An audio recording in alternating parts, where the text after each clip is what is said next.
Selamat malam. Kami sekarang telah di lokasi di Rumah Sakit Bayangkara dan banyak cerita-cerita dari warga sekitar bahwasanya sebelum menjadi rumah sakit ini telah ada kuburan. Ya, kita langsung saja, kita sedang melakukan mediasi pada salah satu pasien yang belum sembuh.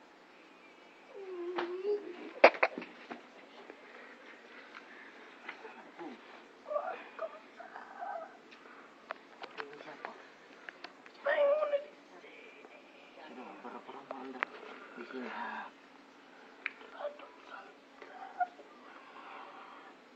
Apa betul apa yang dikatakan setiap orang bahwa ini dulu sebelum jadi rumah sakit Bayangkara ada kuburan? Betul. Di sini kuburan Islam atau Kristen? Kuburan Kristen atau Islam? Memang di sini banyak kuburan Kristen. Dan saya dengar kepada warga sekitar di sini telah memang banyak kuburan Cina ya. Dan di mana kuburan Cina itu telah banyak warga-warga mencuri emasnya. Iya.